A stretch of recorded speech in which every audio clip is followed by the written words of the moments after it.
Hello and welcome to Film with Family. I'm Austin. And I'm Zach. And we are two cousins who like to talk about movies. This week, we have a very special guest, my stepfather, Steve Downs. Hey, Oz. Hey, Zach. How you doing? Hey, Steve. Hey, Steve. Good to We're see doing ya. good. Yeah, great to have you here. Awesome to be on the show. Yeah, it's so exciting. And we will be reviewing one of your favorite films, the sci-fi epic Kubrick's opus, the masterpiece, 2001, A Space Odyssey. All of those are correct, yes. Yeah, we haven't really covered any hard sci-fi movies on the podcast, I feel like. So this is exciting to... Yeah, that's kind of surprising now that I think about it, but you're right. I mean, Predator a little bit. Yeah. But Yeah. not really. Yeah. And this is the hardest sci-fi of them all. This is it, man. And a masterpiece for the Master Chief. Many people out there will know that Steve is most well known now in his career as being the voice of Master Chief in the Halo franchise. Mm-hmm. Master Chief, defend this station. Yes, sir. I need a weapon. Right this way. Sir, permission to leave the station. For what purpose, Master Chief? To give the Covenant back their bomb. Just one question. What if you miss? I won't. Welcome to Master Chief as well, Yeah. who knows a little something about space himself. Yes, he does. He has more than a passing Understanding. flirtation, but yes, indeed. Yeah, for the uninitiated, Halo was a video game series. I think the first Halo was that 2000 or 2000? Well, coincidentally, the first Halo game was 2001. Wow. How about that? Yeah. Combat Evolved. That's a great game. Indeed. Yeah, and it has been going ever since. Yeah. You've had an incredible run with that game. How many games has it been now? So Halo Combat Evolved. It's 2, been Combat 3, Evolved 4. 2, 3, 4, 5, which was called Guardians, and the latest iteration is Halo Infinite. And then I did a little bit on Halo Reach. And then there's been a couple of other Halo offshoots that I didn't participate in, ODST and Halo Wars. Master Chief wasn't in those, but as far as the numbered series, so we're up to 6 at this point. Wow. And it feels like the fandom around you and Master Chief has done nothing but accelerate in the last couple years. It's weird because you're right, and you've had the opportunity. You and Zach have had the opportunity to sort of experience up close and personal. But really, within the last several years, it has expanded, and I think it has to do with the fact that people have literally grown up with this game, and so what I see, I go to these conventions all the time, and what I see now that I never saw, 5 years ago was how many people talk about, me and my dad used to play this game, or me and my mom played it, or, it was the connection I had with my older brother or my uncle, or so, and so I think, there's a nostalgic element, for a game that's been around for 20 odd years, and it's a connection, in families and in friends that can only happen with something that you literally grow up playing. And so that's my only explanation for why the lore of Master Chief has grown over the years. Yeah. You got Film with Family, you also got video games with family. There you go. Yeah. and now it's it's also a series on Paramount Plus. So, that's just another way to sort of experience the Halo universe, as it were.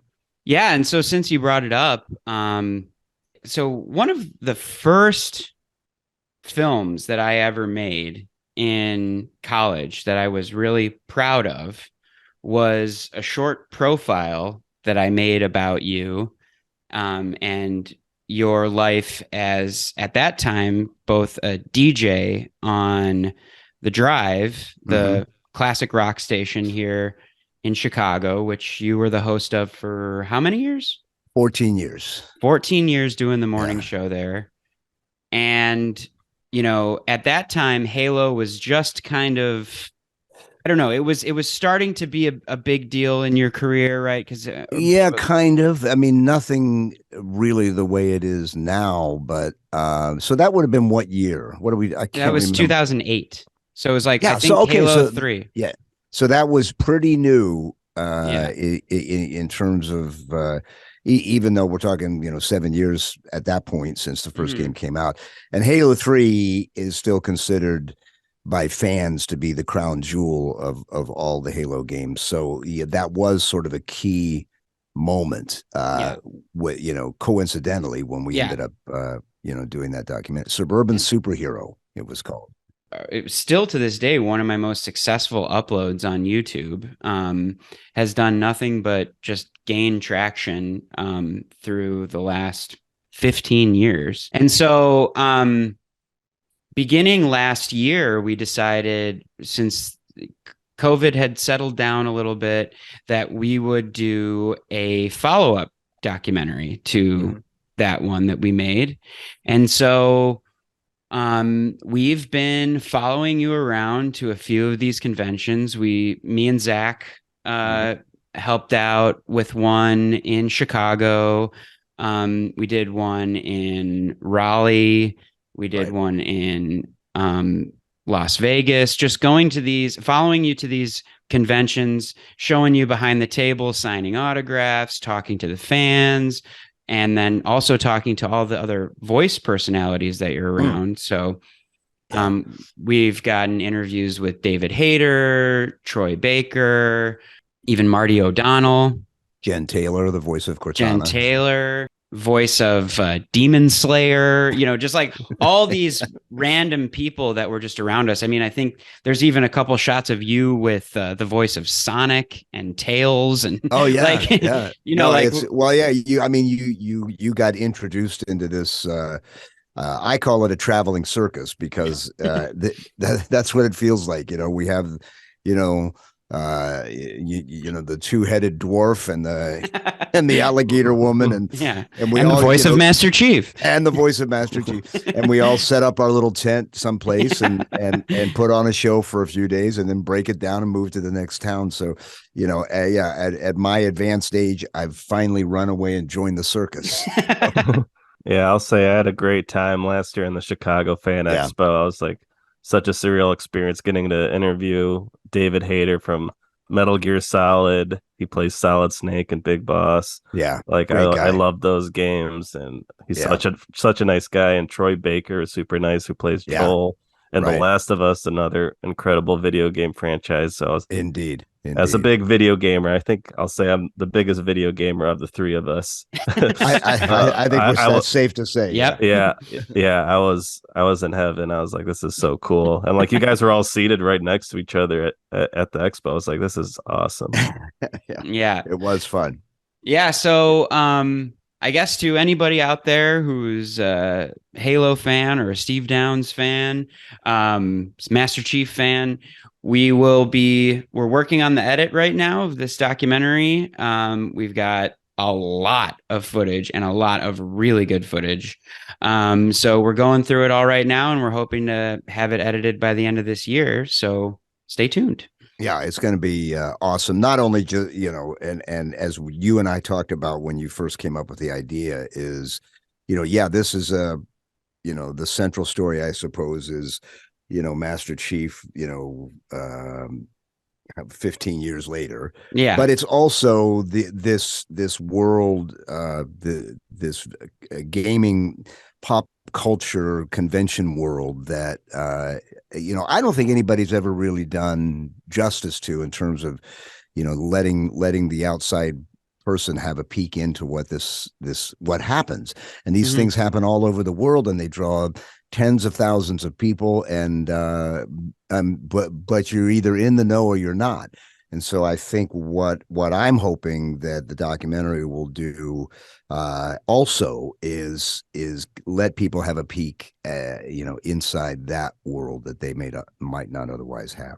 Yeah, and we got some really great footage interviewing just people at these conventions, what brings them there, not necessarily people who are even Halo fans or came there to talk to you. Like, it's just people who have these incredible costumes on that they've spent years making, and just for this one day or this one event to just come and show it off. And so it really is a gold mine for somebody like me who sometimes it's difficult to like get somebody comfortable in front of a camera, but all of these conventions that we've done, and Zach, you saw firsthand, it's like, you just walk up to people and like, yeah. What do you want to know? I'll tell you anything. And it's like, and everybody's so positive and so like accepting of everyone, non-judgmental. It really is like a beautiful atmosphere. It really is. I mean, you talk about diversity. You can't get more diverse than the group you're going to find at a pub. They're not even video game conventions. I call them pop culture conventions because they encompass video games, animation, movies, professional wrestling has a prominent role in it. I remember I think it was Raleigh, like Jake the Snake was there. This is Jake the Snake. All right. And they had the hobbits from the Lord of the Rings movies when we were there, and Ron Perlman and Perlman. That was awesome. I heard you got to meet Brendan Fraser recently. Well, I met Brendan. That was in Raleigh, wasn't it, Austin? Yeah, he was seated right next to you.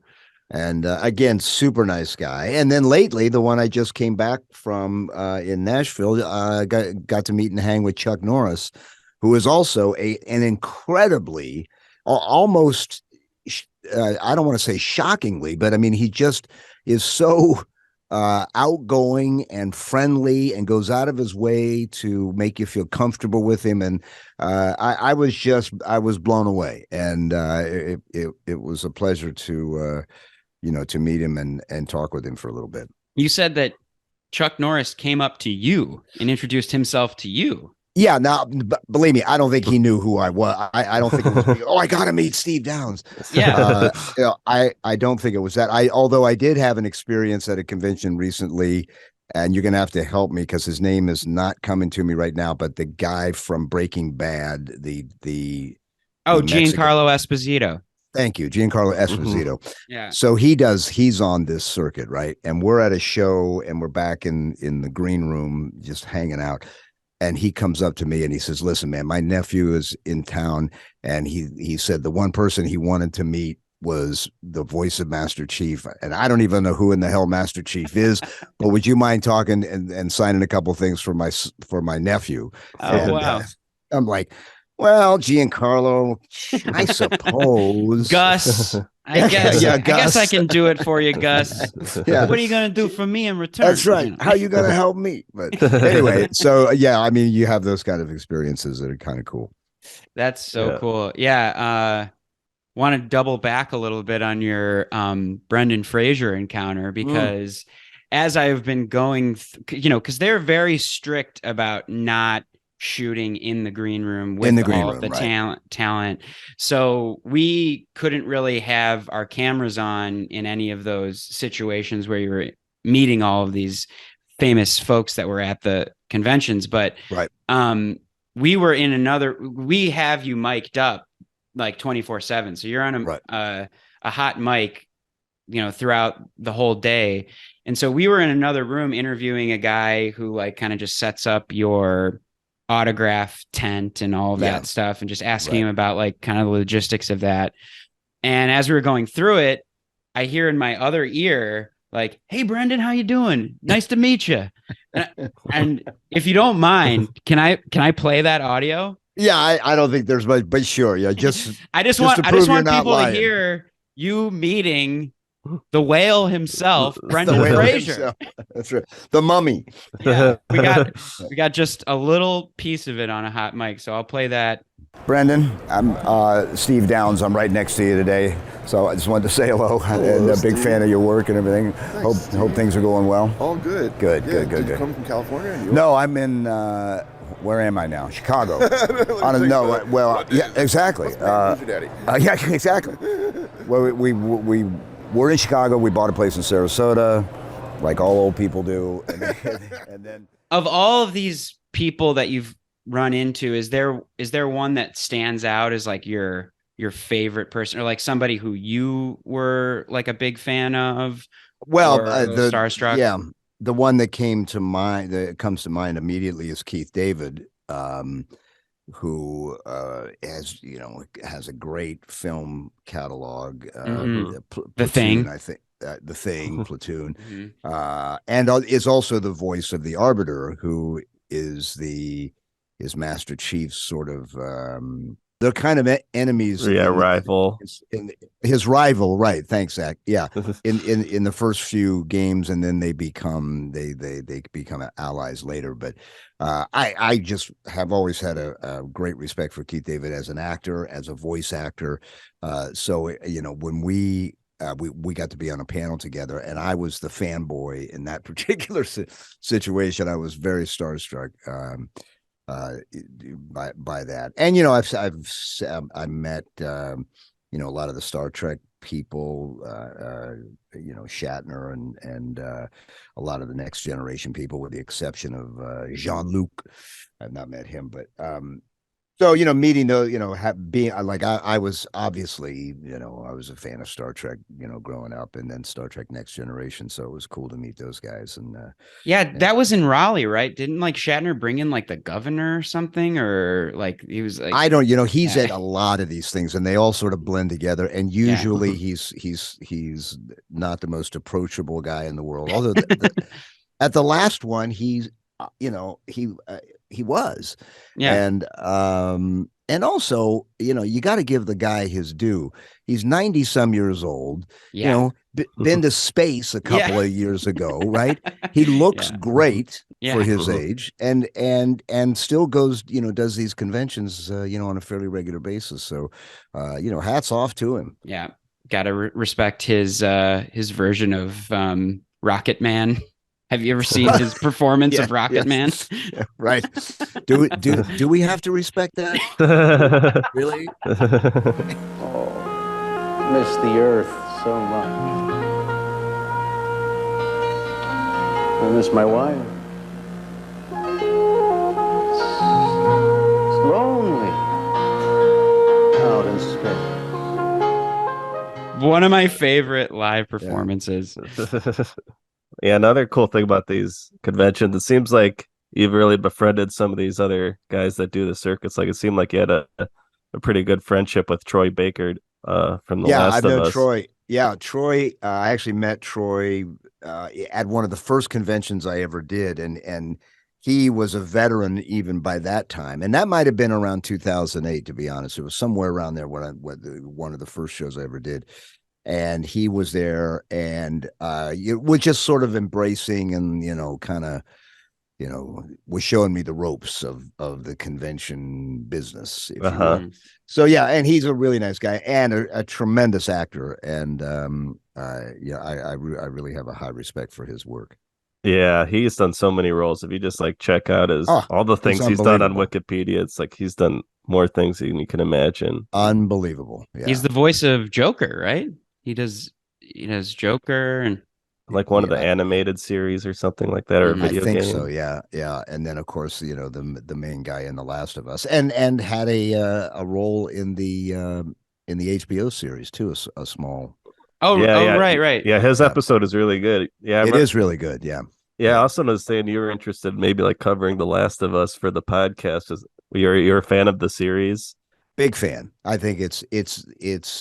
I will say that this, publicly, it is the best film adaptation of a video game, bar none.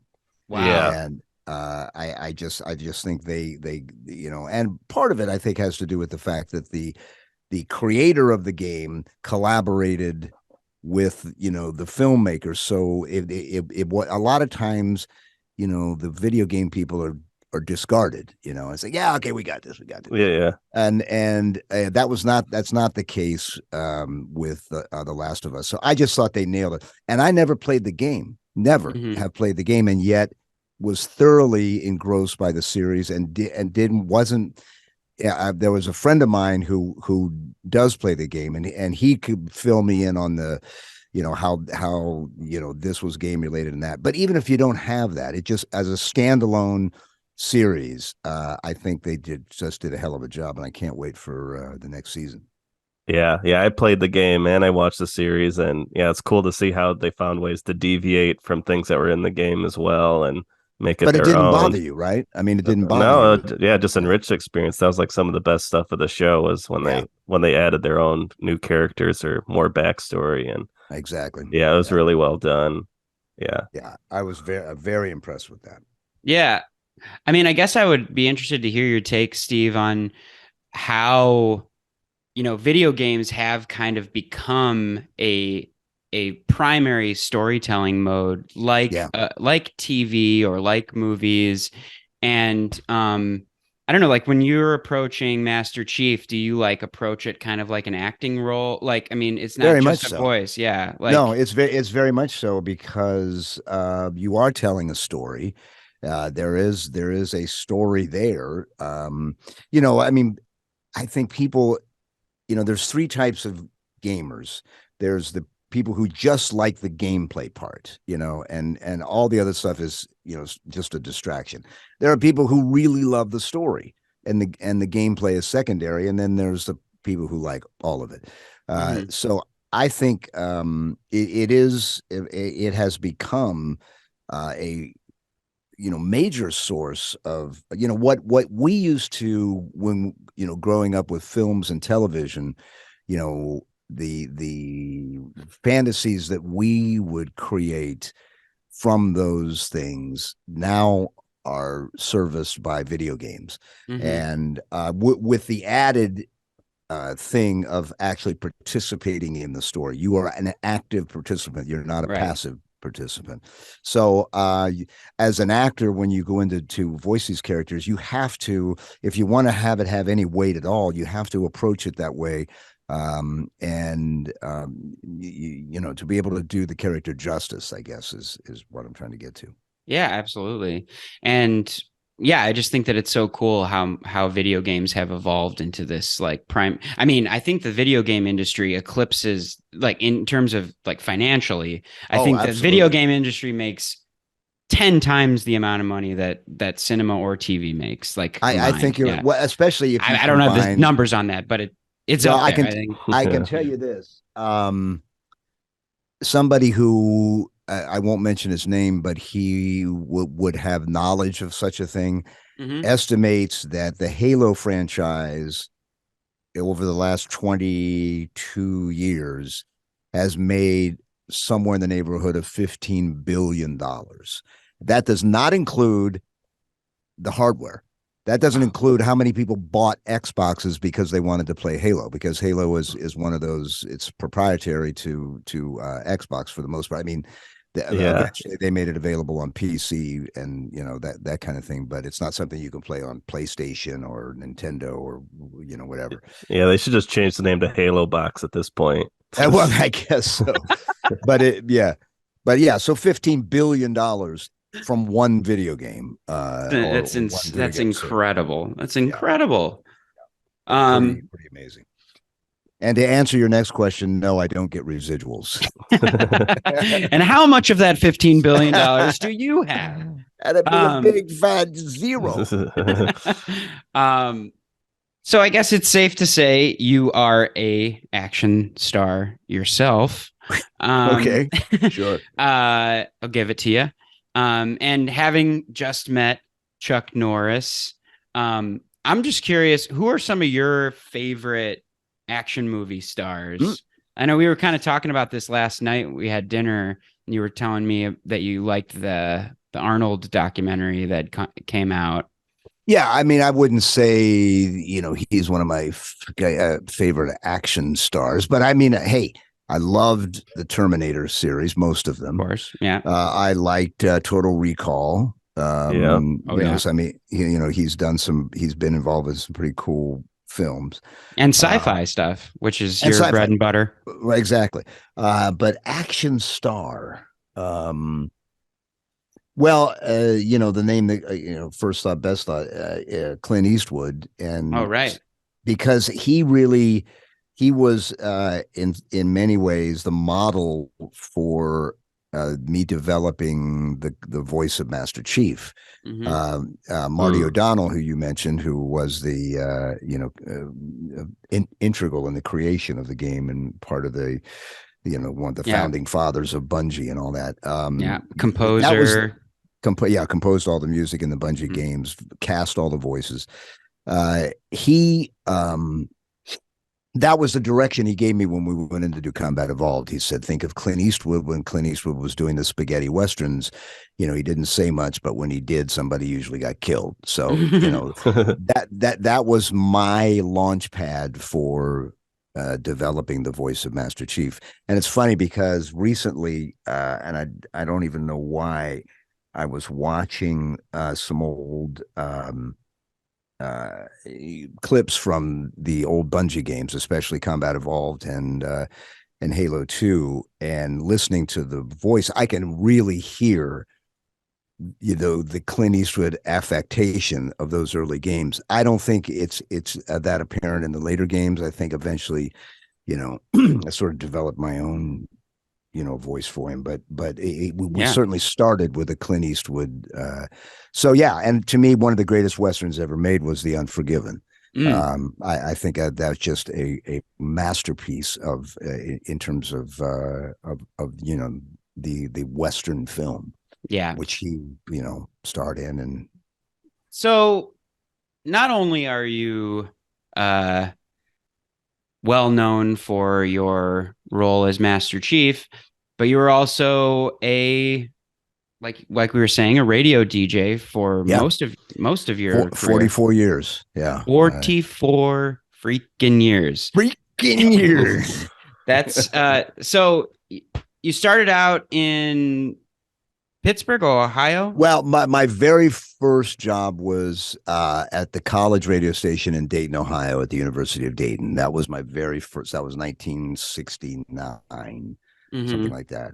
And I was doing a weekend night show, and it was total free form. We got to play whatever we wanted. You walked into the station with a joint and a handful of albums, and the rest was up to you. And so that, and then I moved, when I graduated, I was in a small town called Athens, Ohio, and worked at a station there, and then to Pittsburgh, Los Angeles, and brief time in Florida, and then Chicago, where I ended up. But it was that was my day job. Yeah. For a long time. And for a long time you did Rockline in LA, right? I did Rockline for a few years in the early 90s, I think 2 or 3 years, which was a nationally syndicated radio show, live 90-minute interview / call-in show with mostly rock and roll folks. And that was a great experience. I really loved doing that. It was a lot of fun. Yeah, that's awesome. And one of my favorite stories about an interview that you did is kind of ties into our last episode that we did with Zach's dad, Uncle Mark. We did Rockers, which is a Jamaican film, and you interviewed Bob Marley. I did interview Bob Marley. It wasn't on Rockline, but it was when I was in Pittsburgh, actually, somewhat early in my career. It was 77, somewhere around there, 76, one of Marley's first national tours. and he came to Pittsburgh, and the record company set up, got the most important thing is I got to see him, which was still one of the great concerts of my life to witness. And I was a relatively new Bob Marley fan at that point, Wow. Like most of us suburban white kids were, we were just sort of just coming on the scene. Yeah. And after the show, I was brought back to the hotel suite where he was staying, he and his entourage. And when I say entourage, I mean family and kids and aunts and uncles and band members, but it was a whole thing. Yeah. And I remember there was a guy who I worked with. I was his boss, actually, and he did the overnight show, and he was begging me to come to the interview with him or with me. And I said, okay. I said, I don't know, man. You're not, I'm not sure. And he said, look, I'll take the pictures. I'll do all the pictures while you're doing it. So I said, okay, cool. Got permission. He came back with me. So got to meet Bob Marley, interviewed him in his hotel room. A joint the size of your arm is floating around, never offered to me, by the way. Too bad. But I think it was, it has more to do. My thinking of it at the time was, Rastafarians approach that in a very different way than we do. Right. Yeah, that's a religious experience. Yeah, it's a religious thing, and it's just not. If I had my own joint, that would have been fine. But anyway, and the things that the two standout things I remember about that interview is that it took me half the interview to understand him, right? Because he's coming off in that thick Jamaican dialect. Yeah, the patois, as we were learning about it. Yeah, very thick. And I literally, the first half of the interview, I couldn't understand a word he said. Mm-hmm. So I was asking questions that didn't require follow-up. Yeah. You're just like, Yeah, got it. So my next question. Yeah. Eventually, as your ear sort of tunes into it, you become a little more, I could understand it a little better.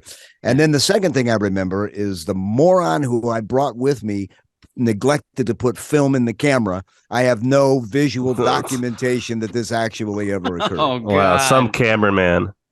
Jeez. Yeah, really. I mean, I could have killed him. What? Jesus. And of course, at that time, we didn't even realize the importance of being able to be in Bob Marley's presence because he died a year or so later, and I didn't realize. I mean, it was cool to meet him and everything, but it was you didn't realize you were meeting a giant. Yeah, and how could you know? Yeah. At that point, I was relatively new to reggae, and so was the whole culture. Yeah, I mean, really, in the United States, we were all pretty new to it. I think they were hip to it in Britain and obviously in Jamaica, but yeah, it was sort of a new thing. So I didn't even realize until now, if I saw that guy again, I'd kill him. But do you have the recording at least? Do you somewhere? I have the recording somewhere, but wow, trying to find it, and also the problem with because I've done this, I've gone through some of my old stuff, and sometimes the problem is finding a piece of equipment that will actually play. Right. You know what I'm saying? Yeah. I mean, a lot of it's on cassette, and I have kept a cassette player for that reason only, so that I could actually, and then some of it's on reel-to-reel tape that is 2-track and half-track and 4-track, and you just can't find those machines. In fact, I think, the Marley thing is on cassette for sure. But I had another interview of somebody of great notoriety. It's escaping my mind, but it's on a reel-to-reel. And no, it wasn't that. It wasn't that at all. It was my old high school rock and roll band, and we recorded, our set list one time in my basement. My mom and dad had a reel-to-reel tape recorder, which was a rarity back in the '60s, right? And but we recorded it on some kind of 2-track or 4 something, and you had to. They just don't make those machines. I mean, now they don't even make reel-to-reels at all, but. when I several years ago, it was a long time that I finally found some vintage recording studio in Chicago, and the guy was a bit of a equipment collector, and he had the right machine that I could play this back on and get it put onto a compact disc, which is what I did. Well, didn't Kim digitize a lot of those things for you? She digitized my daughter, Kimberly Bolton, who was on the show. Yeah. With she was Twister. great. Yeah, she did great. Twister, check it out. Yeah. Yeah. And Kim is very familiar with my 2001 obsession, by the way. Oh yeah, we're talking about a movie eventually here. Yeah, eventually. Yeah, I didn't realize you were in a band. What was the instrument you played? I started with guitar and then transitioned to drums when I got to college. I was a better drummer than I was a guitar player, and I still play a little guitar, but just kind of messing around. And but I was in a band from the time I was 13 until somewhere midway through college.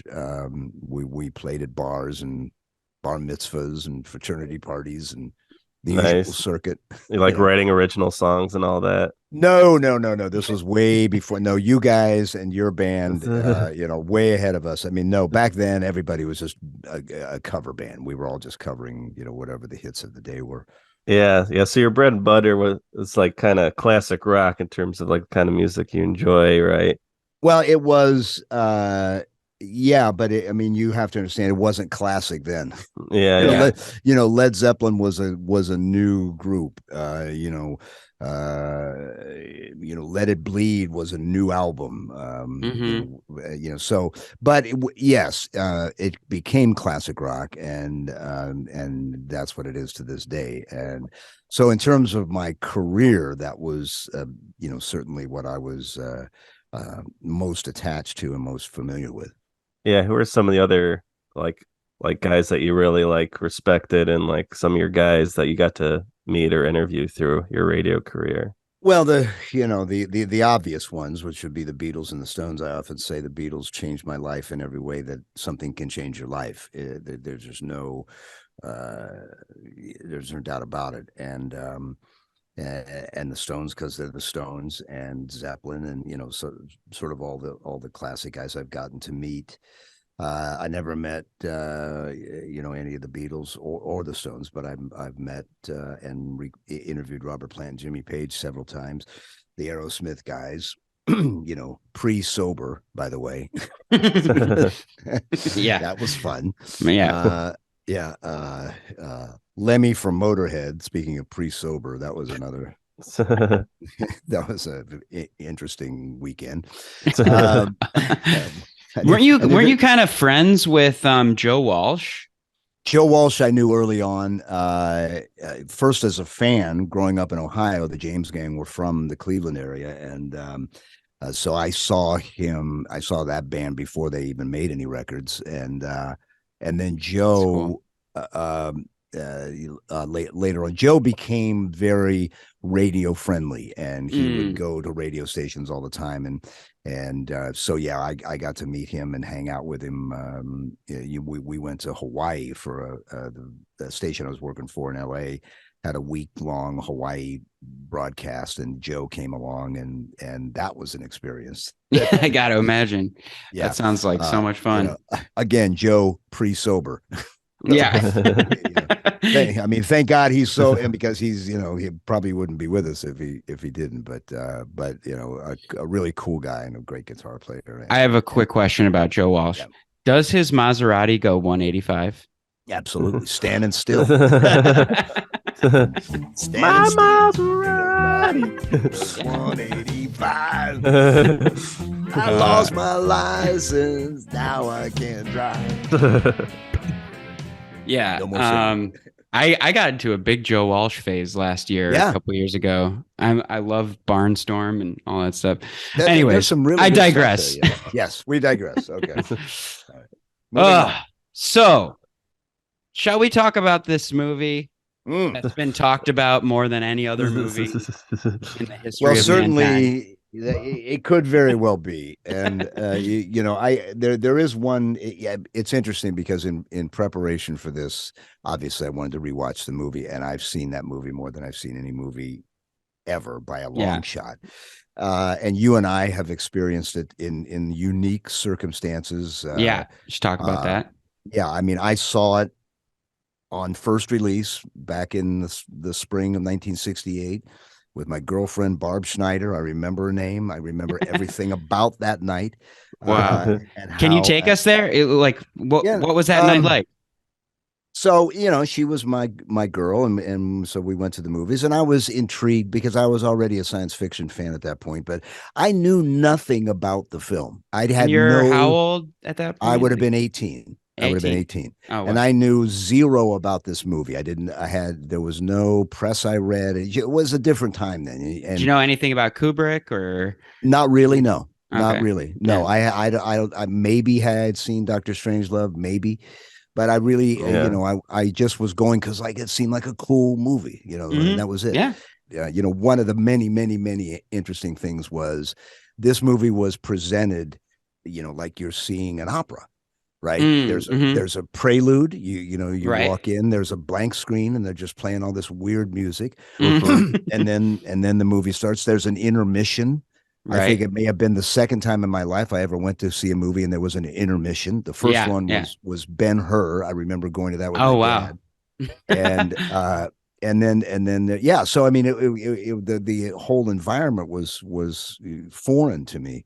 Right. And by the time the movie, by the time the film was over, my mind was spaghetti.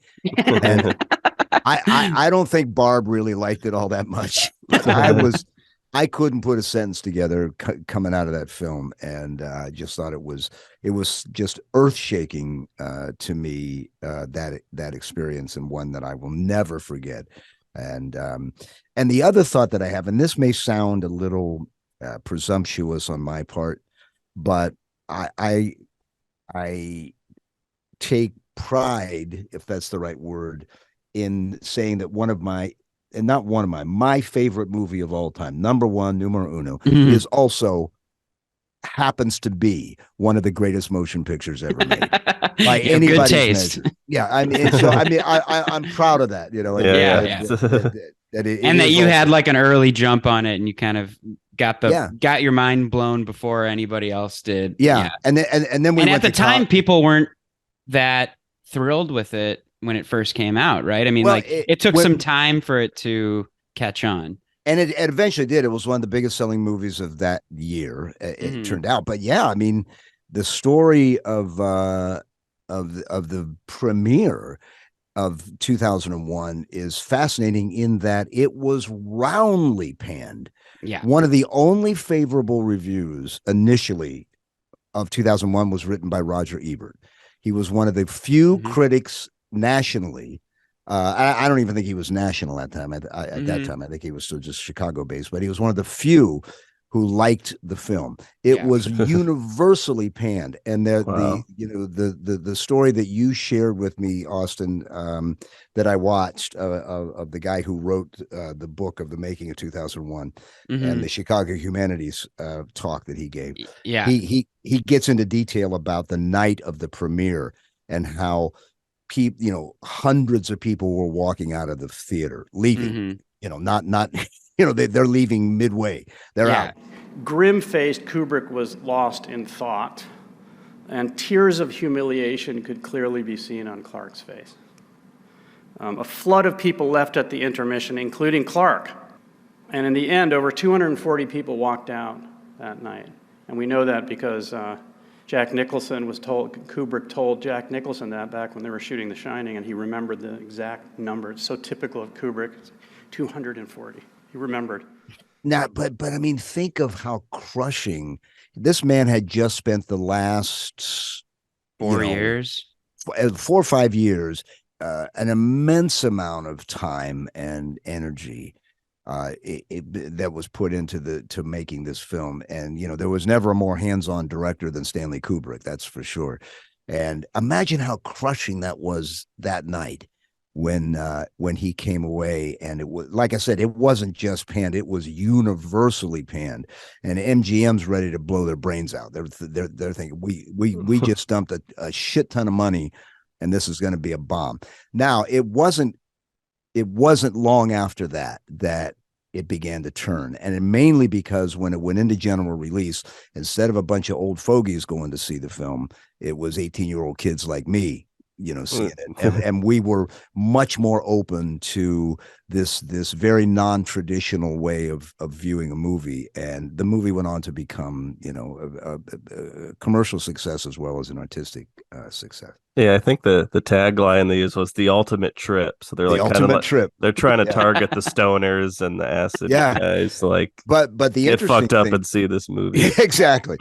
The interesting thing was Kubrick never did drugs. Arthur C. Clarke, who was the co-author and collaborator of 2001, never did drugs. Those guys, Doug Trumbull, who was one of the big special effects guys, and also the special effects guy from Close Encounters, and a major force in that field. Right.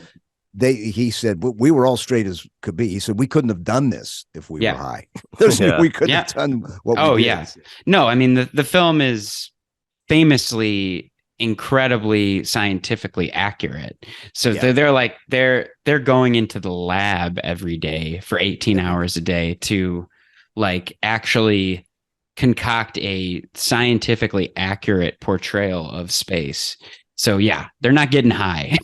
Yeah, and that had really never really been done before. I mean, The Forbidden Planet was a really good science fiction movie, but they weren't trying to stay close to some scientific fact in that. It was just well done and well acted, and the special effects were pretty cool. But 2001 was the first one that really made a serious attempt at being, and that was the big takeaway from it. Is like, this is probably how it would go down. Yeah. Just the whole way they dealt with the gravity, or the way that you see planets like twisting in the windows, and all of that, like down to the most minute detail, were as accurate as they could possibly get. The stuff you would see on the screens in the spaceship was accurate. I mean, would be accurate if that situation was actually occurring. It was the detail is mind blowing. Among many mind blowing aspects of that film, the detail that was put into it is just off the charts. And the technical filmmaking is so like I like still can't comprehend like how they got some of these shots of like them like walking on the walls, or I don't know, it just it like looks so good. And they 68, so it's crazy. And that's the other thing too. You're right. I mean, this was made in 1968. Jesus, color movies hadn't been around that long. You know what I mean? Yeah. One of the inspirations of this film that I encourage people to check out was actually created by the National Film Bureau of Canada, called Universe. Did you watch this? I did watch it, and it was fascinating. I had never seen it before, and thank you for sending that to me. And you can see the obvious influence that had on Kubrick. Yeah, I mean, just from the first 30 seconds of this, you see the stars, and it's like this kind of eerie classical music. Yeah. And the way they portray space is very much like what you see in 2001: A Space Odyssey. And we should also say it's only 30 minutes long. It's a short for all intents and purposes. It's an educational film, really, but they really experimented with it. And interesting fact, I don't know if you noticed, but the voiceover artist is Hal. The ground beneath our feet is the surface of a planet whirling at thousands of miles an hour around a distant sun. His name's Douglas Rain. Oh, that's actually. Right. Douglas Rain. Yeah. And I was like, this kind of sounds like a pitched up Hal. Yeah. And I was like, I wonder if he like was inspired somehow to use this kind of voice. Like, no, he got that guy. That's right. I want that guy. Yeah. It didn't occur to me till the last couple of minutes of it. I thought, wait a second. Yeah. But I encourage anybody who's a 2001 fan to check out that short. Absolutely. I had heard about it, but I had never seen it. And and they have such a beautiful restoration of it. Yeah. That's up on YouTube. I mean, it just looks clear as a bell. It's beautiful. Yeah. Well, yeah. Before we get too deep into it, Austin, I was wondering, Sure. like, what's your history with this movie or Kubrick? Mm-hmm. You said like you saw Mine? this movie. Yeah, yeah. Well, you saw it with Steve and stuff. Or, Yeah, like, yeah. you remember when you first saw this one? Yeah, so I think actually the first time I saw it was, we used to live in Park Ridge, and I was in high school. And when you were first starting to date my mom, and you'd kind of moved in before you guys got married, right? Kind of, yeah. Yeah, sort but of. like I just remember you having that white box set of the Kubrick movies. Of Kubrick, yeah. That was where I got almost my entire education of Kubrick was from that box set that you had. Because, at the time, obviously you couldn't pull it up on, on demand or anything like that. And I just like wasn't super familiar with him when I was like 15, 16, other than, I think my dad had shown me The Shining when I was pretty young, and, traumatized you a little bit, but I remember, I remember not actually being as scared of it as people warned me that I would be. Like, I remember my mom and my dad just being like, "This movie's gonna ruin your life." Like, and I just watch it. But I just remember it being like more like, I remember it just being more unnerved by it than like truly like terrified. But then, you having that box set, I watched Clockwork Orange down in that living room on those DVDs. I watched Full Metal Jacket and 2001, and those are like my first time viewing any of those movies. And it really did change my life, I would say. I mean, like, it sounds kind of dramatic, but I mean, the way that Kubrick makes you feel is it is something you will never forget. It's like if you're very disturbed or like horrified or inspired or mind blown, he just takes you to a level somehow psychologically that, like, my little teenage brain had never gone before. And then I think that really made me like always be searching for a kind of movie that would blow my mind. You know what I mean? Like, this is before I had seen any like David Lynch movies or David Cronenberg or any of that stuff. Like, it was just kind of like, he was like, the entry point into like high cinema, whatever you want to call it. Yeah. So that was my first time seeing it. But since then, you and I went to the Chicago Symphony Orchestra and saw them live score it, which was amazing. Incredible. That was incredible. I saw at the Music Box, I believe it was, when they they do the 70 millimeter festival. It was this, and I had seen it then, and now I've since bought another DVD that it's like a 4K restoration. It's something, and it's interesting that there is no remastered version or updated director's cut or any of that stuff with 2001. And there actually, I'm sure it had to have existed at one point, because after the premiere, with the reviews being so horrible, MGM made him cut like 20 minutes of the film out. So the thing that ran on day one existed, right? Wow. But was never seen again, and it's never been made available. I don't know if Kubrick had all of them destroyed or whatever, but so there is those kinds of how movies now, even with The Godfather and whatnot, they've redone, recut it or shown deleted scenes and all. None of that exists. It's 2001, basically. The same what thing you see is what you get. Yeah. What you see is what you get. Yeah. Hey, Zach, let me, what is your, first of all, what has been your experience with this film? Is it just recently, or is there any sort of history there? Yeah, I think the first time I saw it was in high school. I think maybe it's my dad that kind of turned me onto it because saw that I was getting more interested in filmmaking and making movies with my friends and stuff. He's like, well, if you like making movies, you got to see 2001. So I think we watched it together just at my parents' house. And I remember enjoying it. I don't think I was floored by it, maybe. Yeah.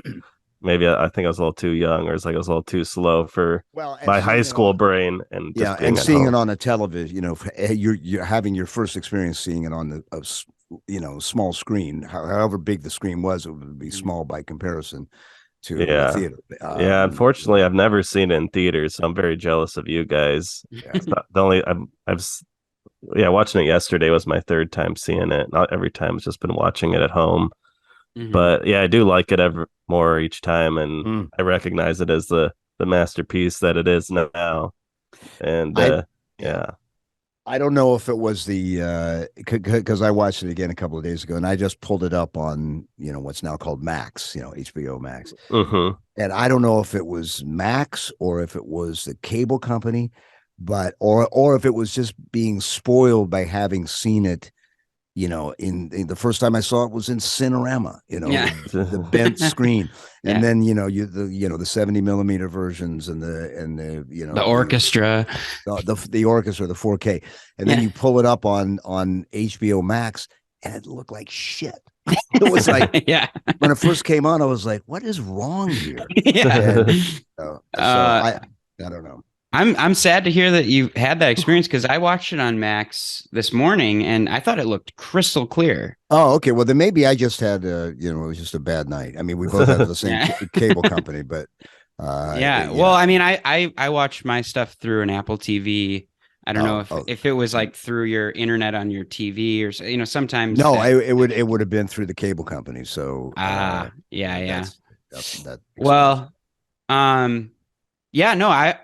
And this time watching it too, the new experience that I had with it was, first of all, I woke myself up very early because I wanted to have a fresh mind, like going into it without the rest of my day, in the background. Gotcha. Yeah. So I woke up at 6 a.m. this morning and watched it with headphones.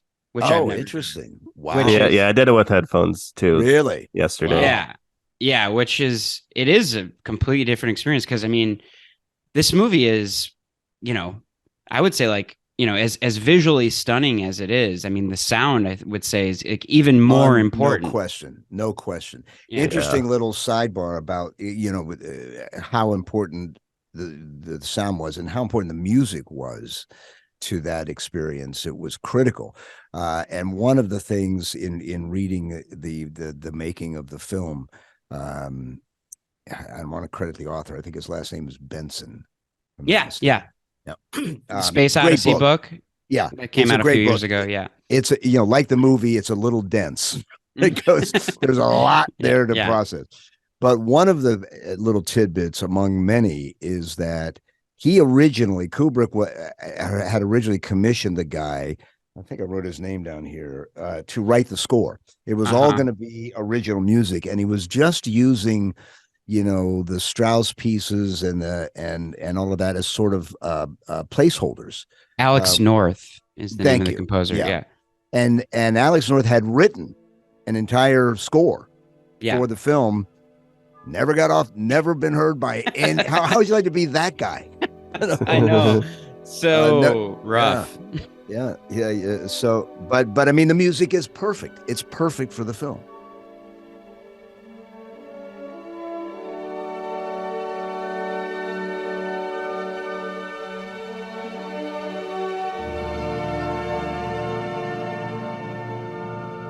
I heard somebody describe it really well that, that waltz, really invokes, kind of the whole history of human civilization.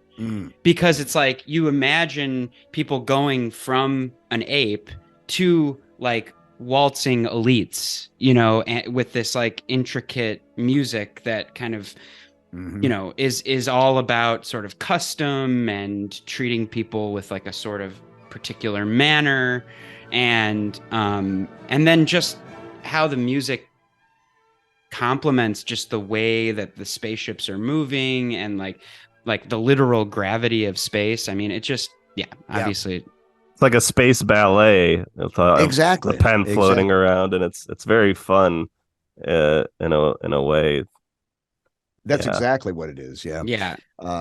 But I think going back to talking how the movie was critically not received well initially, and then became what it became. But one of the things that I think the younger people who did see it at that time were much more willing to accept a nonverbal film. And I think if there's one thing you can absolutely say about 2001, it's pretty nonverbal. Yeah.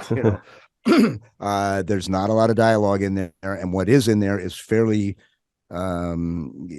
simple. I mean, it's just it's like just clinical. It's like this is happening. Yeah, it's like, so you have to be open to that. And I think younger people were more open to that approach. They were open to all kinds of approaches. A lot of just think of all the things that were happening in music and in art in general in 1968, 69, 70, or right around there. So a lot of new stuff going on, and that was just one of them. So he found an audience that was willing to. And the thing about Kubrick is, and I think this goes through all his films, is his style is unblinking.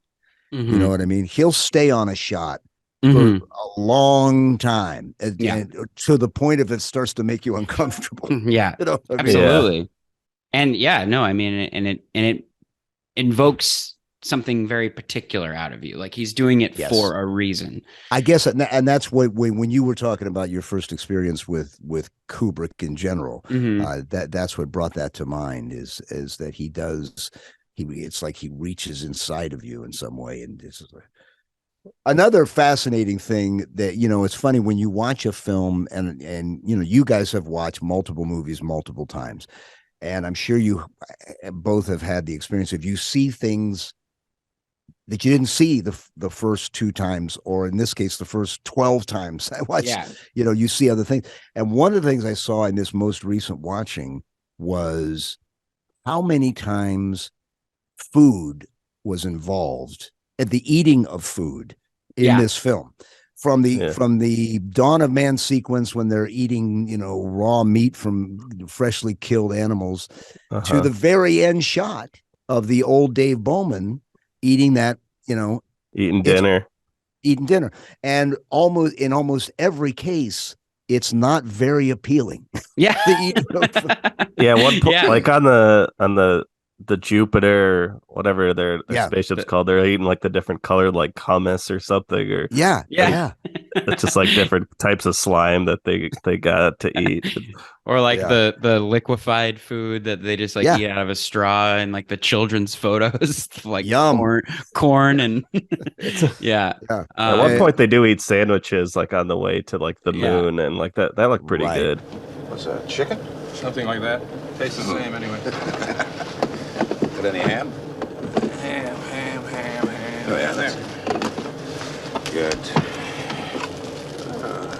They look pretty good. Well, they're getting better at it all the time. I had never put that together before until this recent showing of how predominant that is in the film. Yeah, I picked up on like there's a couple of references to birthdays that I didn't really, because when he the video chats. Yeah, Dr. Floyd, like with his daughter, it's like toddler daughter, and like he's like gonna miss her birthday party, and he's like asking her what she wants for her birthday. It's like, oh, a telephone, or like a bush baby. A bush baby. Oh, you like a bush baby, would you? Well, we'll have to see about that. Yeah. And actual, fun fact, that is Stanley Kubrick's daughter, his real daughter. Really? Playing that role in the film. Oh wow, she's really cute. She's great in it. Then there's also the birthday call from like Frank's parents. Like they're wishing him a happy birthday, and then like the end of the movie is kind of like a birthday in a way, like a rebirth. Yeah, the absolutely. embryo. So there's star birth. Yeah. Yeah. So when we saw it at the CSO, the Mhm. thing that I remember about that screening was the humor that came out of it. I just remember everybody cracking up at certain scenes, like Yeah. when he cuts to him with the anti-gravity toilet, and he's like, Oh, right. how do I do this? You know, like, Yeah. but I think strangely the biggest laugh came from when Hal kills that guy and throws him into space, like because it's like it was. I don't know. Yeah. I don't know what it was about the mood in the room, but like, you know, when it does that, like that quick zoom into Hal, and then you just see the guy like flying Floating off into off. space. Yeah, like through like a little window. Yeah, you Yeah, just, and like, just see like, woo! Yeah. yeah. Like everybody started cracking up in the theater. Isn't And that it's like, funny? yeah. I mean, like that's like the first like real murder that Hal Yeah, commits. yeah, exactly. And it was like everyone's cracking up. So, and yeah, I mean, I feel like it is always different every time you see it. And well, and the things that trigger you, and one of the things that always triggered me when I saw it, but I think I was able to, you know, in doing a little bit more research about the film for the podcast, you know, was able to put some words to it, is the scene, the cut that goes from the dawn of man to space. And that's been referred to, and you guys, I'd be interested to hear what the both of you had to say about it, as the most significant dramatic jump cut in the history of film. When it goes from throwing the bone to what is actually a nuclear weapon that's floating in space. Right. And it is a hard cut. Yeah. You know what I mean? It's, oh, yeah. You know, you've been in prehistory for the first 15 minutes of this film, and then bang, it is a million years in the future. Yeah, exactly. Yeah, and yeah, they talk about what it and how jarring it is, I guess. Yeah. And I mean, I think I always felt that subconsciously, but never really, you know, could trace it as to why that was. You know, it's interesting because I was paying attention, obviously, to that shot this time a little bit closer than I usually do. And there is something about that shot that kind of bothers me, because it's like when he throws up the bone and it follows the bone for, you know, a second or two, and then it cuts to another shot of the bone kind of falling. There's there's like two shots of the bone. That's right. And then it jump cuts to space. And I always want it to just be like a fluid motion of like him. Yeah, that's one shot.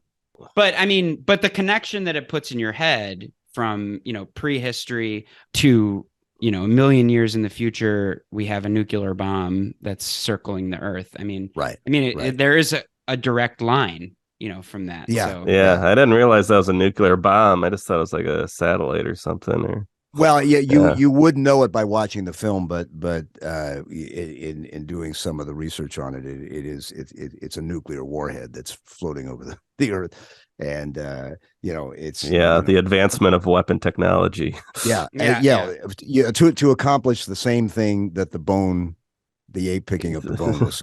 You know, stay away from my puddle. That's right. I kill you. Let's talk about this. We've kind of been floating around here, but like let's start from the beginning. I mean, so we have this overture where, like, this morning, you know, I was like at dawn watching this movie, and I found myself just staring at a black square, you know, for like 5 minutes while this music is playing, and I was like, oh my God, it's the monolith. Like I was just like staring at this device, waiting for my mind to be blown. And I was. Did you go up to it, try to touch it like the monkeys do, and then run away? But I mean, yeah, that's a good point. I didn't think of it like that. Yeah, the black screen is like, that's just the monolith. Yeah, and I was listening to some Arthur C. Clarke interviews, and he said that originally the monolith they thought of it, maybe it would be like kind of a transparent screen that was like projecting images at them that gave them some sort of intelligence. But then they realized that was a little too obvious, and they wanted to like make it more mysterious. So they turned it into just this rectangle that just kind of somehow through osmosis, like just transfers intelligence. And I mean, that just got me thinking a lot about, I mean, you know, you can really tie it into, I mean, because obviously Kubrick must have been thinking about film and screens as a way of transmitting, you know, information to people. I mean, he's one of the masters of that. And, you know, we're seeing, you know, kind of prophetic images of video technology, video telephone technology, like we're using right now. Right. And just obviously the iPhone, you know, just like we have this black monolith, you know, in our hands that has evolved our species. Yeah. I mean, it is like starting to evolve our brains in a different way. That will never be changed. Undone. And I don't know, that was like that was what I was picking up on this time. I was like, whoa, this is because I'm taking notes on my phone and I'm looking at this black screen and looking at them. And I think for the first time I was like, I think I know what the monolith is. Like, I get it now. Like, I don't know, or at least I have my own personal interpretation of it, but. Well, no, it's a fascinating connection though, between, you know, and that's a thought that I had watching it this time. You know, my first thought when it got past the dawn of man and into space, I had a feeling of disappointment. And my disappointment was we didn't get there. You know, this movie takes place, you know, 22 years ago, and we're nowhere near that technological place. And I remember having a feeling of almost, you know, kind of like, wow, man, we didn't really, because back in 1968, that seemed like, but 30 some years later, that could be our world. And it is, you know, it's more like the end of Easy Rider when he's like, we blew it, man. We blew it, man. Yeah. But you know, they draw a connection between also Spake Zarathustra, the but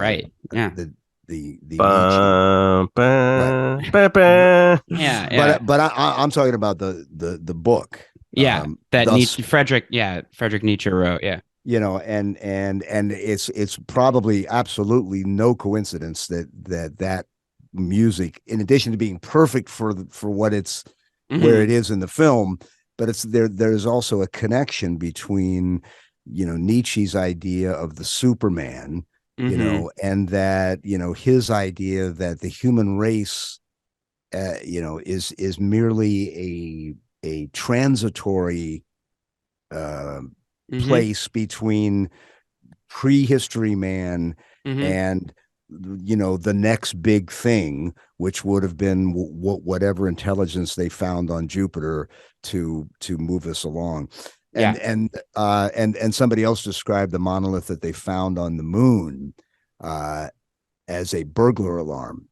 Because it's like, because, you know, whoever planted it there wanted to know when this species that lived on Earth had the capability of getting to the moon, which is only 250,000 miles away.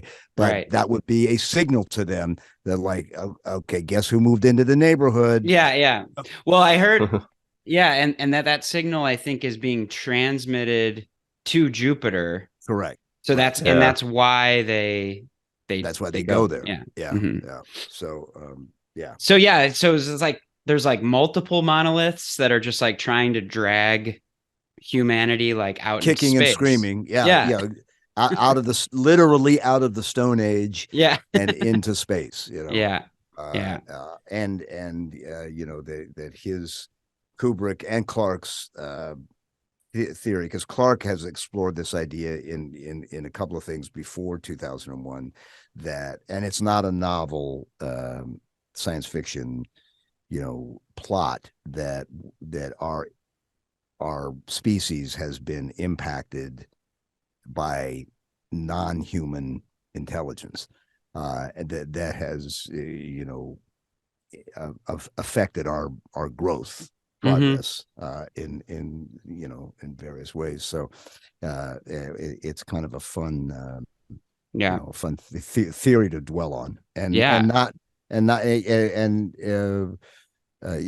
talk about that Canadian film Universe, and they that it really is a documentary, but they get into the vastness of the universe, and in a way that then now your mind starts to go, oh my God, I can't, this is too much. Well, you are. I mean, it's so interesting that you play Master Chief, who is this spaceman, basically. Right. Yeah. And absolutely. And that you started, your career as Master Chief in 2001 is just so perfect. But it is perfect, yeah. But did 2001 spark your interest in space and sci-fi, or did absolutely. you didn't have previous interest in it? Or I did have previous interest in it, but they often describe the early science fiction pre 2001 science fiction films as westerns, and they were westerns, but that you're wearing spacesuits and riding flying saucers instead of riding horses, and it's aliens instead of Native Americans, aliens instead of Native Americans, and you got little space guns, and instead of 6-shooters, but the storylines were basically westerns, is what they were, and that so I mean they were kind of fun to look at. But it wasn't until 2001, and the classic conversation that Kubrick had with Arthur C. Clarke, the initial conversation, which happened, I think, back in 62 or 63, when he said, "I'd like to make a really good science fiction movie." Like a real one. Accomplished, a real one. And so, yes, I had sort of a boyhood interest in science fiction, but. It wasn't until 2001 that it was like you really dove headfirst into that genre. And I always maintained that science fiction is a tough genre to like, because there's so much bullshit in there. You got to kiss a lot of frogs until you find a 2001 or an Aliens or a Close Encounters or something like that. Yeah, I think the simplicity of this movie really helps it, because a lot of science fiction, it gets bogged down in the world and the lore and all this history you gotta ingest. But there isn't really much of that at all in this movie. No, that's right. And the simplicity of the Dawn of the Man sequence at the beginning kind of really exemplifies that. There's no dialogue. You just got these guys in monkey suits and tapirs, which I love the tapirs in there, because I really love those animals. It's such an interesting choice for those to be the docile kind of prey. Oh, right. Yeah, exactly. But how do you guys feel about the Dawn of Man section of this movie? Because it's very different from the rest of the movie. Well, it took, like I said back in the beginning, I had no pre-concept of this film whatsoever. I didn't know anything about it other than it was a science fiction space movie. That was it. So to have it open up, in prehistory, I was like, wait, what? What's going on here? I remember having that same response when I first saw it. I was like, isn't this about space? I thought this was and we stay there for a decent amount of time, and I thought, wow, this is going to be a long movie. If we're starting here and we're going to end in 2001, we're going to be here. But and again, not to get too bogged down in the trivia aspects of it, but there's so much fascination, and because this podcast is about film and various people's appreciation of it. It's also, I think you guys also will touch on technique sometimes. Absolutely. One of the techniques that they use in the Dawn of Man sequence is something that was brand new at that time called front projection. I think even rear projection was relatively new, but front projection was unheard of. and they use that in the Dawn of Man sequence, and it does really put you down there with the apes.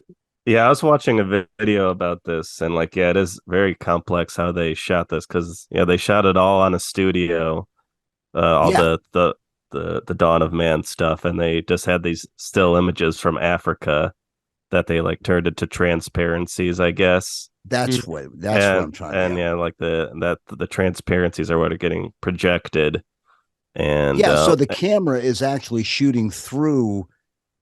The camera is shooting through the image, to the soundstage, and so the effect is much more enveloping than rear projection, which is always looks like what it is, right? Which is that it's like a green screen or something, behind somebody, yeah. So I think that's my poor attempt at trying to describe it, but I found it fascinating the way they did use rear projection. And this is because again, you have to keep reminding yourself this is 1968. Right. There's no flat screen TVs. There's no LED. None of that stuff exists. So all those images you see on screens in the various spaceships, that's all being shot from cameras underneath the spaceship that are literally shooting that image onto something that resembles a television screen. Right. And that's how they get that effect, because there was no other way to do it. Yeah. And so, well, I think some of those, like the video calls, that was actually some technology that AT&T had developed for like the 1964 World's Fair. World's Fair, yeah. Yeah. And so, there was prototypes of it that I think Kubrick was using for that stuff. Yeah. But in terms of the Dawn of Man scene, I think it's, obviously it's iconic and it's, it's great, and it's very complex in the way that they shot it. But I still can't I just see men in monkey suits. Like, I do not see these guys as like prehistoric. Well, you know what I mean? I know what you mean. I know, but think of the challenge, what he's trying to do, because these aren't these. I mean, they are pre-human, right? Those creatures, but they're on the cusp of, that the result of them discovering tools, i.e. the bone, results in them becoming upright. Yeah, I don't know. I don't know how else you do it. I mean, the way that, the makeup and the costumes look as convincing as I think you could possibly create at that time. Yeah. But I don't know. It does kind of, I get what it's doing, and I think that it is impressive and it's very essential to the overarching thing, but I do find it to be a little silly sometimes. Well, it's again, it is of course the suspension of disbelief. There was no animal they could use that would do exactly that, right? And think about this, when they would show the apes, for lack of a better word, talking, making noises with their mouth, and you would watch, you would watch it move. They had to the actors inside those things had to use certain muscles that were not meant for that to open the mouth and make it look like what it was doing.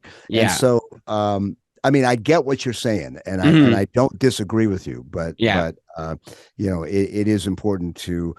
It is impressive. No, it's still. I think the guys in the suits are doing some good performances. They're like mimes or something. Like they're mimes. Yeah. And they like Stanley Kubrick had to find like really skinny guys, so like they didn't look too like weird in the monkey suits. Right. Right. Yeah, it's pretty impressive, but you still can't shake the thing that's like, oh, I know these are guys in suits, but I do love the moment when they sick that leopard on one of the guys, like they just drop a leopard. Yeah, hello. That's crazy. Like, Did you get any stories about that particular moment in any of the books or any of the research you did? Because you know what, I'm sure that there was, but because that looks real. Like that looks like a real, yeah, it's big a real cat jumping on a real guy. Yeah. Albeit in an ape suit, but he's I mean, it doesn't look like he's. I mean, other than the costume that he's wearing, that I don't know what he's got protecting him. Yeah, you know? yeah. But that's a pretty harrowing moment. It still shocks me to this day. Like, well, they try. I mean, Kubrick was, he was everything was at the service of the film, and this was in the piece, Austin, that you sent me today about the stuntman who was portraying Frank Poole when he got cut loose and was drifting off into space, and then Bowman goes and gets him, and that whole sequence of what he was doing, and they had him suspended by I think they said 2 wires over a 30-foot sound stage with a concrete floor and no padding. Now, first of all, why couldn't you put a little padding down there? Yeah, you're like most innovative, most expensive budget MGM has ever done. It's like, and you couldn't put padding? like a net and something. So anyway, the stuntman is hanging literally by 2 wires, and if those don't hold, he would die. But the effect is achieved. The guy, he looks like he's weightless in space. The other thing was that and this has to do with Kubrick's, like I said, all things in service of the film. Apparently the spacesuit was hermetically sealed. Now, why it was hermetically sealed, I don't know. But the point was, and they had they had like a little oxygen bottle that would pump oxygen into the helmet so the guy could breathe. But there was no place for the carbon dioxide to go. So the guy, almost died, on several occasions while shooting this sequence, and was literally ready to kill Stanley Kubrick. Yeah. And wow. It's just an example of his, everything in service of that art was, fascinating. Another point that I think is worth sort of touching on, we sort of alluded to this, in terms of the film reflecting reality. And one of the things that I got specifically from this watching was the effect of artificial intelligence on mankind. Yes. Because now it's a real hot button issue right now. It's a real thing. Absolutely. Yeah, I was thinking about that too. Yeah, and Hal does not look all that far-fetched at all. No. We're in there. Fact, he may look a little primitive by comparison to where we are now, but it's such a, again, talking about the genius of Kubrick and Clark to be able to deal with these issues in 1968 when there wasn't even there weren't computers, much less any sort of internet, or anything resembling the kind of AI that we're looking at now. Yeah, just like this year we got like AI like art and like Chat GPT, and even while I was watching this movie I got a notification from Spotify. It's like, let our new AI DJ like. Oh, I got that too. Yeah. Yeah. And I was like, oh my God, Hal's trying to play me music now. Oh, you know what? And I went with it. I'm your new, let your new Spotify DJ. And he's playing me all these like Irish folk songs. And the DJ, sort of has this African-American accent a little bit. Hey man, how you doing? Yeah. He actually talks to you. Okay. I got some tunes to play for you. It's the Chieftains. Right? It's like, we know you're Irish, so yeah. I was like, wow, dude. Didn't really read the room all that well. Oh man. Wow. Yeah. My Spotify DJ has just been playing me Daisy. I'm half crazy. No, I mean, I think that the parallels are becoming ever more prophetic. I mean, because like, especially when he's, powering him down at the end, where he's like, I feel it. Yeah. I'm afraid, it's like he has emotions. He's like, my mind is going. Yeah. I can feel it. I can feel it.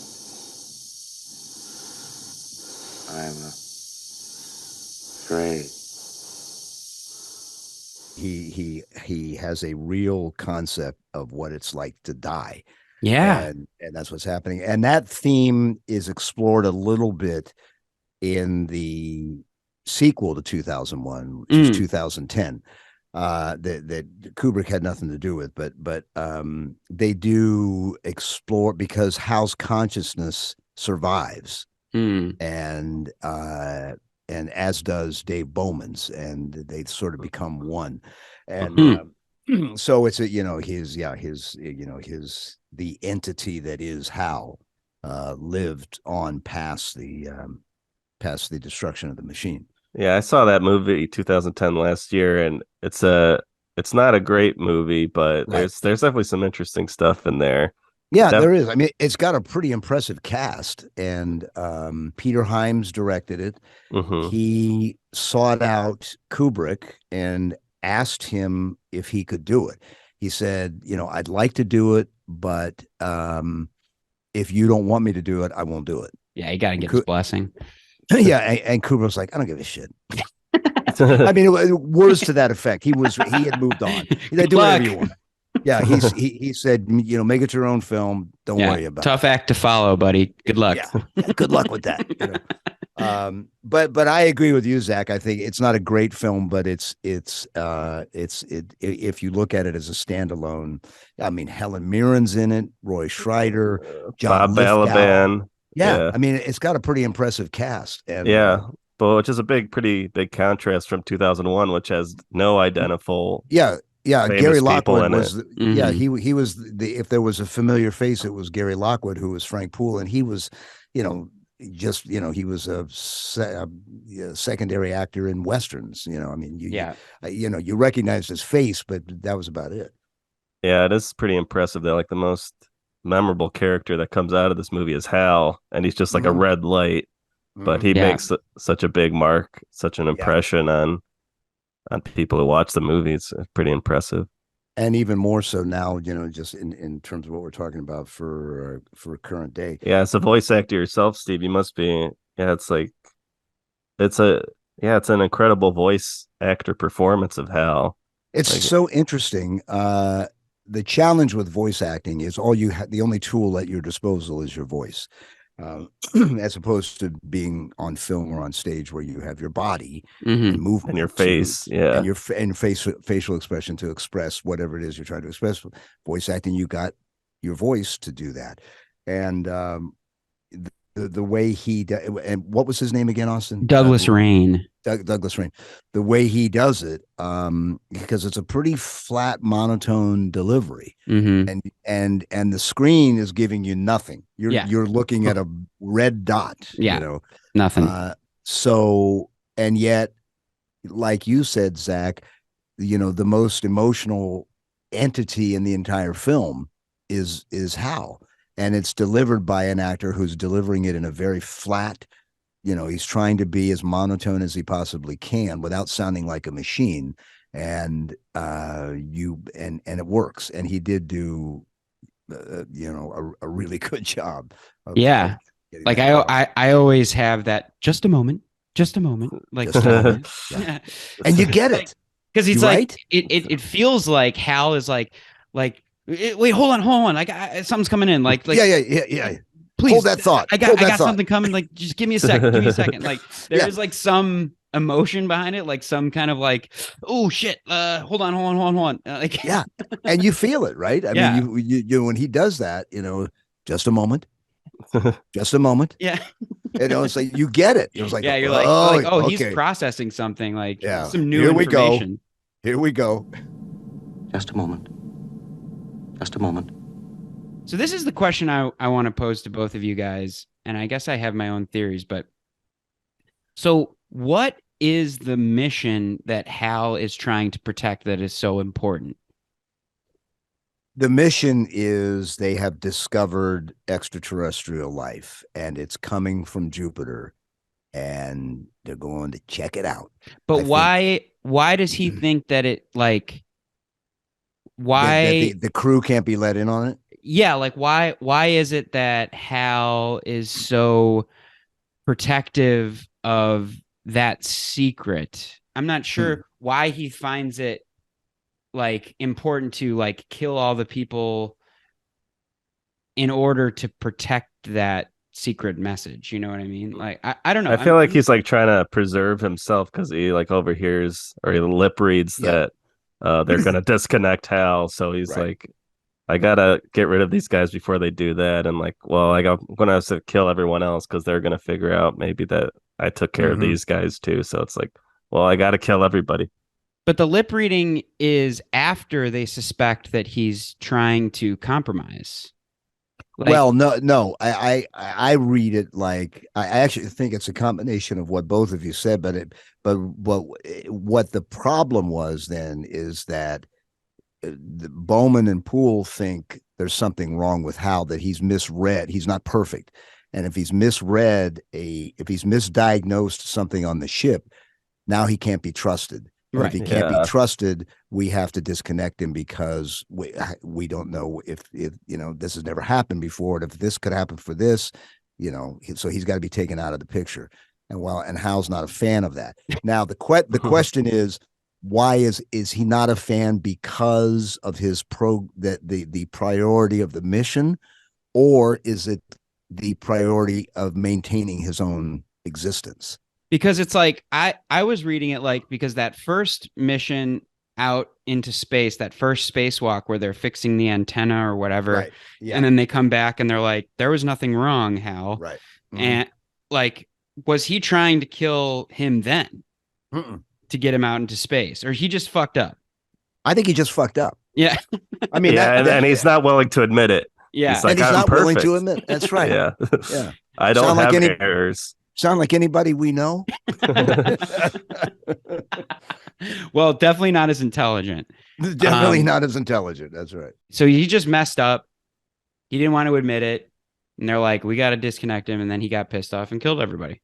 Yeah. Or he got pissed off or he's trying to protect the mission. He's trying to protect the mission. Yeah. The mission, the other question. Hey, missions change. They always do.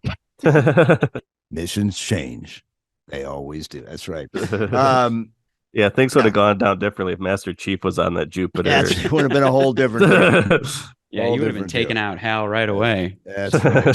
Just blast it. But talking about the very, very end of the film, the what's happening there? Is there? Well, I don't think there is any definitive answer to that. It's all subject to interpretation. But I thought what Zach said earlier about your comment about how birthdays popped up in the film on more than one occasion, and that indeed the ending is a birth. And what, like going down a canal, like a space canal. Right. Yeah. So what that means, I'm asking as I'm watching the film is, does the Star Child physically exist? Mm-hmm. And it's pretty close to Earth, so they got to be freaking out. Yeah. But see that up there? Yeah.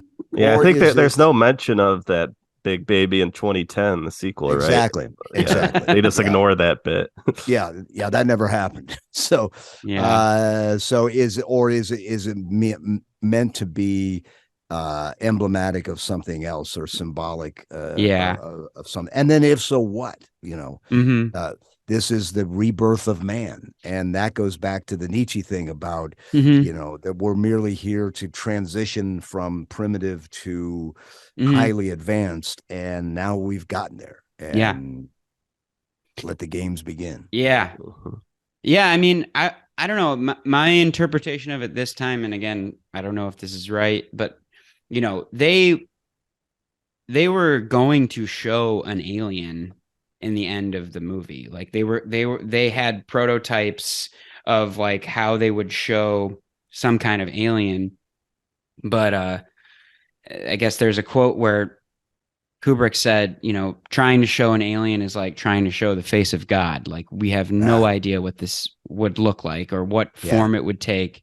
So it's probably better that we just kind of imply that, on his way to Jupiter, and this is my interpretation, I haven't heard this, but it's like on his way to Jupiter, he was maybe like intercepted by some alien and brought into kind of like a human habitat, right, to kind of be like studied, or because when especially when I was listening to it on headphones, when you're first in that, that room, you can hear these crazy noises going on outside, which I just assume are maybe like some alien chit chat, chit chatter. Yeah. Something. Yeah.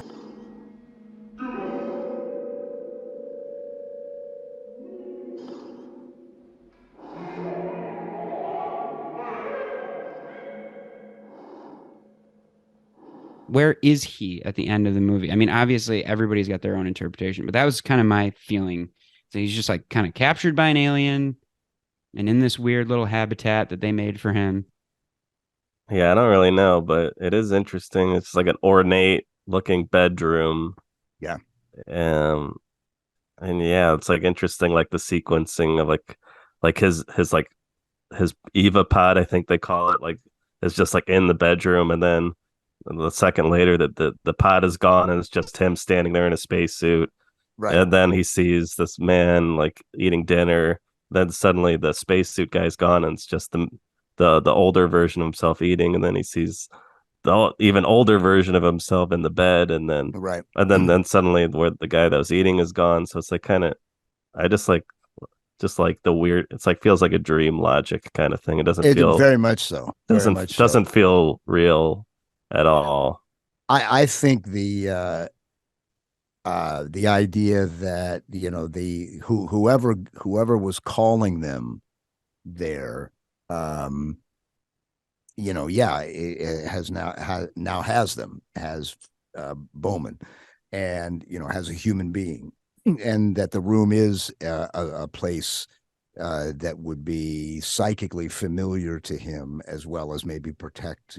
They've created this little womb, for lack of a better terms, that a human being could exist in.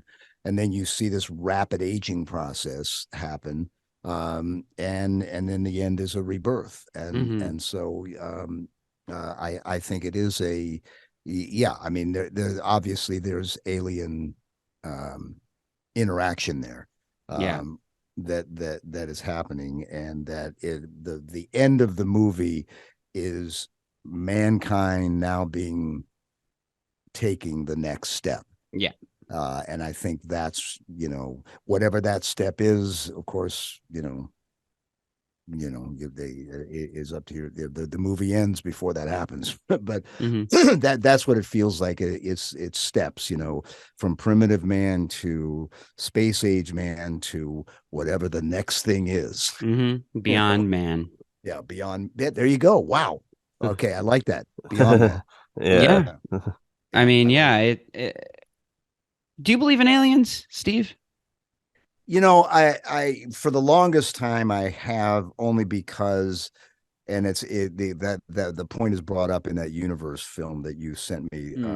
But Carl Sagan has said this, and many times, that the mathematical possibilities of there not being other advanced intelligence in the universe, it's impossible, given the vastness of space, that we're this tiny grain of sand on a huge beach is the only place where intelligent life was able to exist.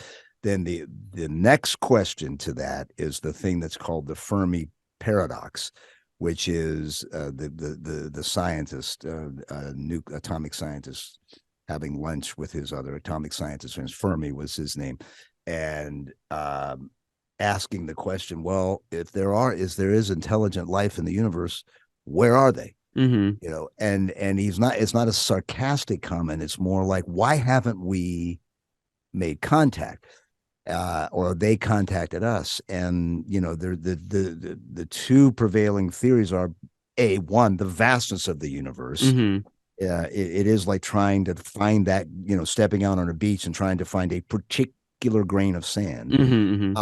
And the other theory is that not human intelligence, but intelligence, advanced intelligence, reaches a point in its evolution where it self-destructs.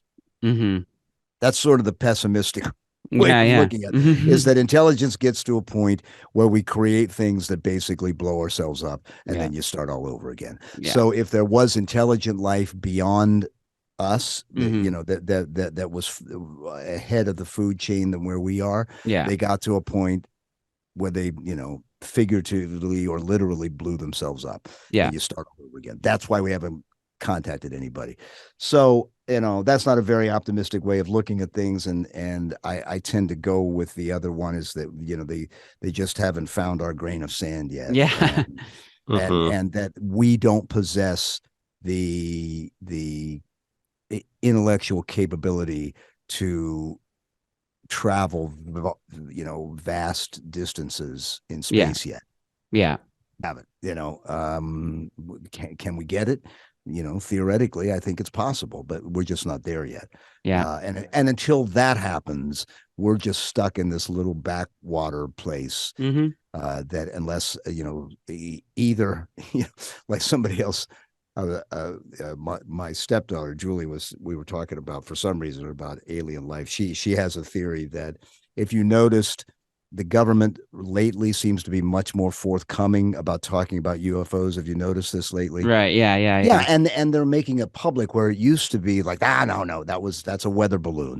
Now all of a sudden the military is like, well, I don't know, man. We've seen a lot of things and we're not sure, but we're keeping an eye on it. And her theory is they're prepping us. The time has come because, and the one thing that they do say, I think they say this in the movie, maybe not, that if other extraterrestrial life is discovered, the game-changing aspects of that cannot be overstated. No. It would change our life exponentially in every way you could possibly change human existence, to realize that there's a not only intelligent life out there, but more intelligent than us by a long shot. Yeah. And so it's to me it's a fascinating subject, and I would like to believe that that it's out there and that contact will be made. But you know what else? I also thought we'd have colonies on the moon in 2001. Yeah. And I thought we'd have flying cars by now. And, we don't. So I'm a little, my view of the future may not, may be too colored with watching too many episodes of the Jetsons, Yeah. We do have Zoom calls, though. We do have Zoom. There you go. Good point. And we have AI, so we got a couple things. Yeah, there's a couple things going for us. A couple things, yeah. Well, Steve, is there anything else? I mean, we got a few more minutes here. Don't want to take up too much more of your time, but do you have any final thoughts or things that you didn't bring up? Some other scenes that you liked, or anything else you want to bring up before we let you go here? I think to appreciate genius on any level is a privilege, and I feel like we've all experienced some sort of genius, whether it's Jimi Hendrix playing guitar or Stanley Kubrick making 2001.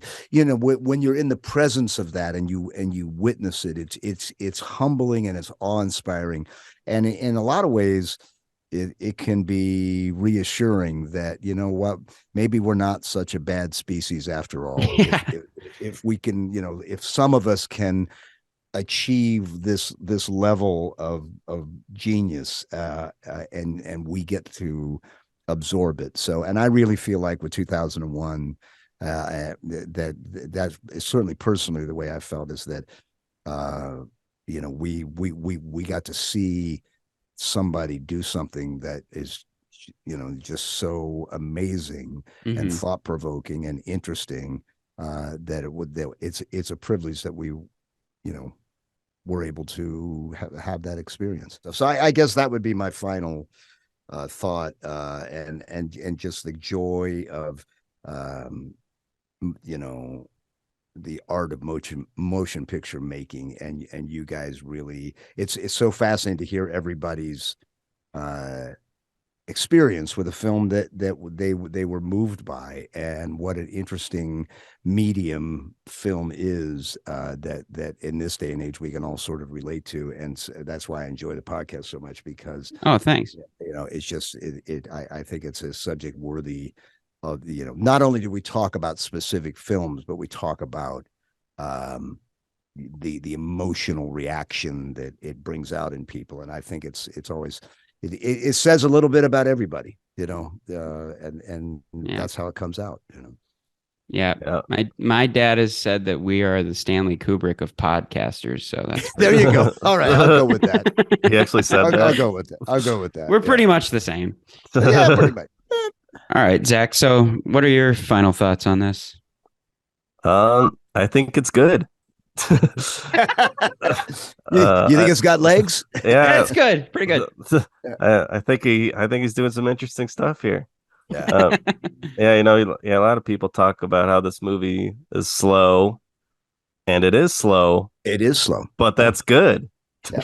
I think it's very intentional, and it's well paced. Actually, I don't know. It's just like kind of impressive, like just like the sequences of like David going to rescue Frank, and like also like him like doing the repair on the satellite, like how much time he lets those scenes breathe, like just like how methodical it is. And there's like no music during those parts. You're just like, you're hearing the breathing. And it's a lot of silence, and it's just you really get the sense of what it would be like to like do these kind of tasks in space and how long it would take. And I don't know, it's an experience that only movies can really give you, because you can't really get that sense from any other medium of what it'd be like to be doing this shit in space. And this movie does such a good job of evoking that. And the cinematography is just incredible. Like, it was incredible for 1968, but like by today's standards, like these shots are so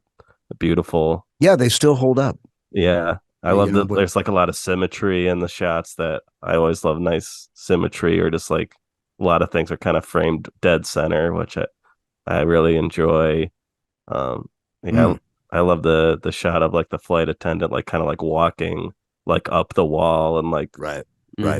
That's like such a, I don't know how they even achieved that shot, but I love that. And also love the shot of like the pod, which is a cool design, that little pod that they float around on with the little arms, Oh yeah. And when it's holding Frank's like little yellow spacesuit body, and like it's waiting to get into the pod bay, and Hal's like holding it, just like that wide shot of like it like waiting, holding the body, like that shot's like kind of burned in my memory right now. Yeah. I don't know. There's just tons of incredible shots and moments, and it all comes together really well, and it's a great movie to come back to and think about and ponder about. Yeah. And it's great to talk about it with Steve. It's well, with and the spaceman himself. There you go. I think the greatness of any art is does it withstand that test of time? Does it is it something you can go back to and get a new appreciation for time and time again? And I think this is a film that does that you can get a new appreciation every time. And see, like we talked earlier, I mean, sometimes you see things that you never saw before. And I think that's the mark of something that's truly a cut above. I was gonna say almost exactly that as my final thought is, I do think that the enduring quality of this film, and the fact that you can see something different in it, even though it's so iconic and you've seen these images over and over, and the music is so iconic, and we were trying to kind of stray from all of the trivia that goes behind this movie, but the creation of the movie is the movie. Like the way that he did this can never be separated from the thing itself. And Right. the fact that he did this before we went to the moon and like showed us what the moon might look like before we actually even went there, or what like a guy in a spacesuit might look like. And, you know, the way that him and Arthur C. Clarke's, you know, attention to detail and the scientific matter of fact of it is like, they were showing you what it's going to look like if we ever get there. So like, if we ever have a centrifuge in the middle of space, it will probably look like this. Like, I mean, I don't think the science has changed that much. I mean, I don't know. No. I'm not a rocket scientist, but I mean, I can see, like, you know, the same way that the video calls look like a you know, a primitive Zoom call. Right. I can imagine that these space stations, you know, sometime in the future will not be too far off. No. And yeah, I mean, I just think that it's an incredible feat. You know, what can you say that hasn't been already said? Well, the one thing I would say is that I think the food is going to just get worse. These ham sandwiches are going to still be shitty. And that may be the best we're going to get. You know, so you know, that's that may my be big takeaway. We're going to be eating roast beef through a straw. Yeah, I did have one more thought just about the cinematography. I just love like how sometimes Stanley Kubrick does these like handheld shots. Because most of the movies like these like static kind of like wide shots that don't move, but then suddenly there'll just be these moments like when they're approaching the monolith on the moon, where like it's actually a handheld like kind of like shaky camera. And I just think that's just an interesting and like such a compelling choice. And he does that in some of his other movies too, but yeah, I just wanted to shout out that little thing. I think and there is kind of like a weird camera guy in the movie, like when they're first sitting down at that meeting, he's like taking pictures. All right, I'm done now, and he walks off. It's like, weird camera guy. I know. What was that? He's got that one like twisty camera when they're on the moon. Because right before the monolith like does its big signal shriek sound, like they're like setting up to take a group photo, right? Yeah, they're like they're all trying to take a photo with the monolith, and then it's like so they can post it on Facebook. Yeah. You have a few gigs to promote. Do you have a few plugs? I guess I should play. I'm going to be in Stockton, California for Stockton Con, July 8th through 9th. Thank you. And then we'll be in Dublin for a big comic convention, video game pop culture convention in Dublin, Ireland in mid-August. So looking forward to that. And boy, there's several others going to be in Arkansas. I got a lot of conventions, but those are the one that's coming up if you're in the Central California area, Central and Northern California area. I'll be in Stockton for a nice show there, and then Salt Lake City, which will be a great one coming up in September, I believe. It'll be my first one there, and that's apparently an awesome convention. So I'm looking forward to that. So those are my plugs. Cool. Well, good luck with all of that, and thank you so much for all of your time and talking about this movie. Well, it was fun. It was fun because when you first broached the subject, the initial reaction, and I had the same reaction was, I know it's 2001, but maybe we should talk about something else. We sort of beat that horse to death, but that was not the case, at least for me. I really enjoyed digging into it. I enjoyed watching it again. I enjoyed doing a little more research on it, and then being able to hear you guys, your thoughts and feelings on it. It is my favorite film, and that's the nature of this entire podcast is let's talk about our favorite films, and it's fun to talk about them. For real. We love the movies, and we love our family. There you go. True. And we love our favorite movies. That's right.